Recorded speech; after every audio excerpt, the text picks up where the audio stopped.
I'm Logan Crawford, and right now on the Spotlight Network, we're taking a look at a gripping tale, a tale of love, betrayal, and the dark side of passion.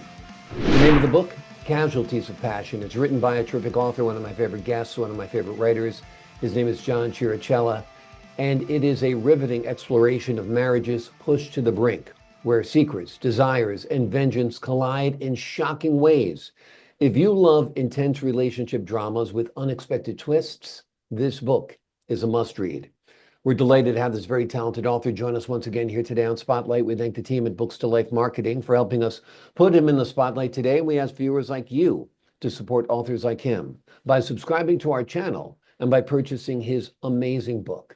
The links are below this interview. And be sure to download the Spotlight Network TV app streaming on Roku, Apple TV, and Amazon Fire TV. John, thanks so much for joining us once again here today on Spotlight. Thank you for having me. It is my pleasure, sir. Love and marriage, they go together like a horse and carriage. I think Frankie used to Sometimes they go say. together like oil and water. Exactly. They can be tough. Your book explores 5 very different marriages. Why did you choose these subject matter or this subject matter? And how did you develop these complex relationships? Well, I chose the subject of dysfunctional marriage simply because America is rife with dysfunctional Yeah. marriages, and even if you're not in a dysfunctional marriage, you probably have friends who are in dysfunctional marriages, and therefore I think it's a topic that is interesting. I Yeah. think that developing characters like this gives the reader an opportunity to ask questions like, "Is that me?" Yeah. or "Oh, I know that person," or "How can I avoid being that person?" You said there were 5 marriages here, and yeah, and they're all very different, right? Right. I Yeah. mean, you have one in which the couple has been living together for about 20 years in an open marriage, Mhm. in which fidelity to each other as sexual fidelity has been irrelevant. You have another marriage in which the husband adores the wife, and the wife has no use for the husband. I mean, Mhm. she doesn't love him. She never loved him. She married him because he provided for her things like security and stability, which she never had growing up in an alcoholic family. And but he does not provide her with the passion that she's seeking in life. You have another marriage in which everything, it appears like a white picket fence life. But one of the parties is really not living the life that's the true person, and is repressing the passion that they felt in another time long ago and far away. Um, you have another couple in which one party is consumed by rage that he takes out on the other, and then you have another, the fifth, and it's one of the central relationships of the book, is a truly, in my view, uncommon relationship. And interestingly enough, when my wife read the draft, she looked at me and she said, "How did you come up with this?" She Mhm. said, I've never read anything like this," and I quite frankly had no idea where I came up with it. But the point is, it's a very uncommon relationship, and yet of all the 5 relationships in the book, it's probably the happiest. Mhm. Now, the book tells the story of how these 10 people interact with each other, intersect with each other in ways that they might not have anticipated. Mhm. When they stood at the altar or before the justice of the peace and said, "I do," um, and how they deal with it, and the they basically succumb to their passions, some of which are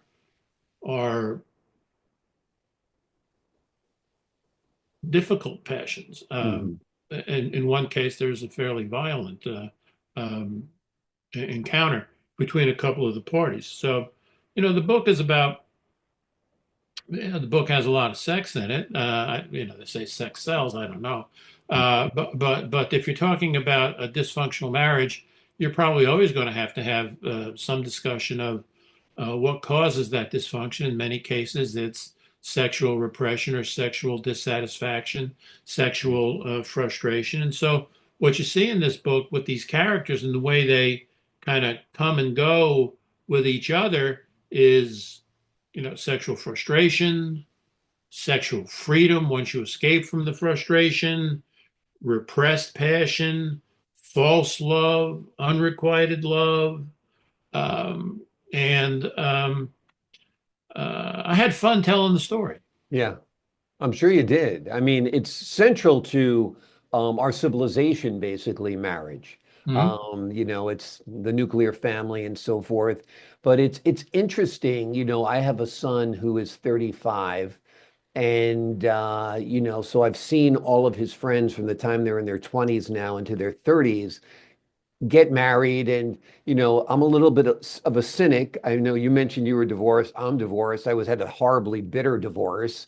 And you wonder, what'll work, what won't work, who will be the last man standing when it comes to these marriages. Mhm. And it's anybody's guess. It's hard to tell what'll work and what won't work, right? I think that's right. I will tell you that I'm coming up on my 27th wedding anniversary in my second marriage, Mhm. and I remember distinctly when I told my secretary at the time that I was getting married, and to whom I was getting married, she said, "I'm shocked and horrified." Right? So she was not exactly predicting long-term success for this relationship, but here we are, 27 years later, going strong and having a good time. Exactly, exactly. I one time asked Jerry Springer, what's the secret to success? He said, if I knew the secret to success, I'd put it in a book and make $1 billion. I Mhm. mean, the same thing's true with marriage. If we knew what the ingredients were that everybody could live their happily ever after, then it'd be simple, but it's not simple. There's a lot to go into it, like you said, from sexual compatibility to values Of to course, life goals, and just personality types. You might be very, very attracted to someone. Doesn't mean they're a good life partner for you, right? that's correct. Yeah. Amazing. This book I think would be a terrific TV series, without a doubt. I mean, if you look at like 30 something from years ago, Uh-huh. where you explore the nature of relationships and so forth, I think this would be great to profile these different couples by different actors. No, I think that's right. And one of the things that makes it, I think, attractive to me, the story, is that you're not just telling five stories. Mm.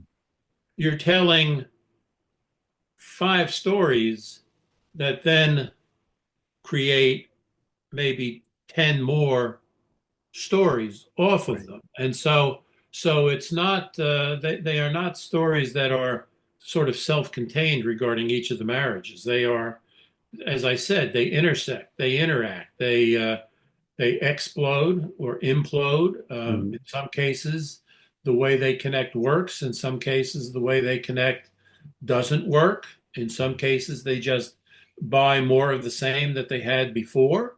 In Mhm. some cases, they learn that what they thought was working is not working. It's stripping away the enjoyment out of life. And I think if the one thing that I try to communicate in this book is that life without some form of passion, and I'm not necessarily talking about sexual passion, Mhm. but obviously in the book it's sexual passion, but life without passion can be pretty damn unsatisfying, pretty Mhm. damn boring. And but particularly within a relationship, if you're in a relationship that is devoid of passion, boy, it's going to be pretty hard for you to have you don't hear about many successful platonic marriages, let me put it that Right. way. That's true. Absolutely. Absolutely. And I think there's probably nothing worse on earth than being in a bad marriage. It kind of reminds me of Jean-Paul Sartre's No Exit, that, Right, right. you're trapped in a room with somebody, they don't realize they're in hell until they start Uh-huh. talking to each other. Right. and then then all hell breaks loose, so to speak. Which of the five marriages do you think readers will relate to most, and why do you think?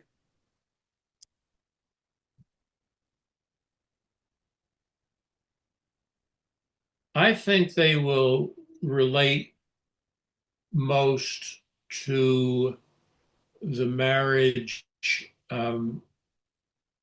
between the lawyer and the woman who works at the resort. And I Mm. think because they are an ostensibly very successful couple, and they have everything that you could want in life from a material perspective, but there is that lack of passion and a an ensuing ennui that kind of eats at the core of the relationship, at least from the woman's perspective.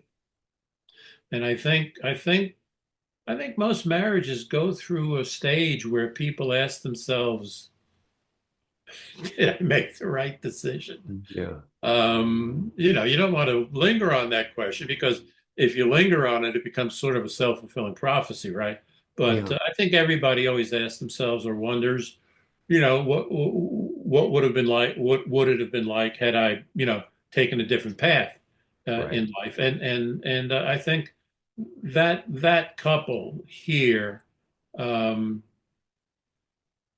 is the one that I think people can most identify with. Yeah. I think that's the beginning of the end when you start thinking, what would my life be like if I was married to somebody else? Oh yeah. Oh God, yes. Because then you're thinking about alternate endings, which would mean not including the partner you're with right now. Right. So I do think those are some of the musings you have when you are thinking about dissolving your marriage or getting divorced. Do you think divorce should be easier in this country? I think the process itself is so debilitating. Can't we agree upon what's his and what's hers at the beginning of it, like some kind of like mandatory prenuptial agreement? I mean, Well, you said you had a bitter divorce. Mine was not easy. right. Mine was not easy. I mean, I went through a quarter of a century basically with no communication with my ex, Mm. unless the alimony was late. Um, Exactly. Yeah. but part of the problem with the way the divorces are handled is lawyers get involved and it's the divvying up of the property, but you're going to have a lawyer involved on the front end if you're going to have a prenuptial agreement. Right. The problem with that is that most people marry young and they don't know what their circumstances are going to be downstream. Right. And you have to be pretty wary of giving up something um, today for a song that might be worth a symphony, Yeah. 20 years from now. So Yeah. I don't know. Yeah. That's a tough question, Logan. Yeah, it is a tough question and it's for another day, but I do think a lot of people get into marriage having no idea what it's about. And even if they saw mom and dad happy, they never scratch behind the curtain to find out that maybe mom and dad weren't that happy, you Oh, know. I still live under the illusion that my parents were very happy. Okay, that's good. I'm sure they were. They got a great son, so that's a good thing. And so, let's talk about a part of your book, infidelity. It plays a big role in the story. Why do you think people have affairs? Do you think some affairs are justified? Tell us about this aspect of adulting, as we like to say Okay, nowadays. well, why do people have affairs? People have affairs because they're not satisfied. Mm. Uh, People have affairs because they're not achieving the passion they were seeking in their marriage. Now, look, there are some people who are unfaithful because they are essentially by nature tomcats, right? And I don't know what the phrase is for a woman tomcat. Maybe it's a nymphomaniac. I don't know. But let's leave Right. those out of the equation. Let's just Yeah. talk about otherwise normal human beings. I mean, people are unhappy. They're unhappy with their partner. They're looking for something more. Maybe the partner is also not giving them the time and attention that they want. They feel lonely. They feel abandoned. and now there's someone there who's willing to be intimate in the truest sense of the word with them. And it becomes easy. I mean, the less happy you are, the easier it is to succumb to temptation. I mean, I think that's a fairly straight line cause and effect process. Do I think affairs are justified? No, no, no, no, Yeah. no, no, no. It's interesting. I think they're explainable. I Yeah, think they're understandable, but I don't think they're justified. I mean, yeah, obviously, obviously, I'm not going to say obviously, but in my view, the correct approach is if you're unhappy in your marriage, you exit the marriage. If you want to be with someone else, you exit the marriage before yeah. you engage in that second relationship. That's fair to your partner. It's honest. And if you do that, you don't have to go through the rest of your life with guilt over the manner in which you exited the marriage. Absolutely, absolutely. And your new partner will respect you more as well. I mean, because if you Well, cheated on, I heard yeah, this saying. I heard this saying, and I don't know whether it was from an Ann Landers or a Dear Abby column, and that is this, and that is, do you know what a woman gets who sleeps with a married man? another A man who woman's cheats wife. on his wife. Yeah, exactly, exactly. So, Yeah, uh, it's very yeah, true. Very true. Before we leave you, let me ask you this. You touched upon it before when you talked about passion. The name of the book is Casualties of Passion. Tell us right. why you entitled it that. Well, things don't work out for these people in all circumstances in a way that would be most people would regard as happy. I mean, there are some happy endings for some of the characters in this book, but before they get to the happy ending, they're a casualty of passion, Yeah. and they have to overcome the wounds that they suffer in that process. In some cases, they don't recover from it, and they Yeah. are casualties, and they are unhappy in the life that they're left with. So, look, a passionate relationship has risks. Mhm. To devote yourself in a relationship fully is to expose yourself to hurt and wounding. And that's why I chose the title Casualties of Passion, because most of these characters, not all, but most of these characters are casualties in one way or another of a passion that they had or a passion that they were searching for. Well said. I'm going to give you one last word, which is you're working on a new book right now. If you could give the folks at home the working title and just like a couple of sentences on what it'll be about. Sure, it's called Reunion in Brooklyn. It's set in the early 1970s. A fellow who grew up in an Italian family in Brooklyn, goes to Vietnam, gets wounded, comes back, stays in Indiana where he gets married. The woman who raised him is dying. He gets a call asking him to come home. Mama wants to see you. When he gets there, the family with which he was raised encourages him to stay. Come home to Brooklyn. You belong in Brooklyn. And the story takes on from there.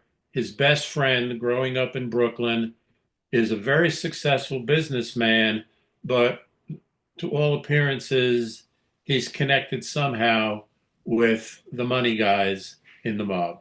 Wonderful. Can't wait to see it. I would love to relive a day in Brooklyn in the 1970s. Me on my Stingray, riding along the streets, dreaming of going to Coney Island on a hot summer day. I don't think anything beats that. The Well, book, this go ahead. book will give you a lot of detail about the Bushwick, Greenberg, Williamsburg sections of Brooklyn because I placed the events in the places I was familiar with when I was born. Awesome. Awesome. Can't wait to read it, John. Thanks so much for today. And the folks at home, the book we've been focusing on today, which is about 5 marriages, is called Casualties of Passion. It is a riveting exploration of marriages that are pushed to the brink, where secrets, desires, and vengeance collide in shocking ways. If you love intense relationship dramas with unexpected twists, this book is a must-read. John, thanks so much for joining me here today on Spotlight. Thank you, Logan. I appreciate your time, sir. To the folks at home, I'm Logan Crawford, thanking you for your time this time. Until next time on Spotlight.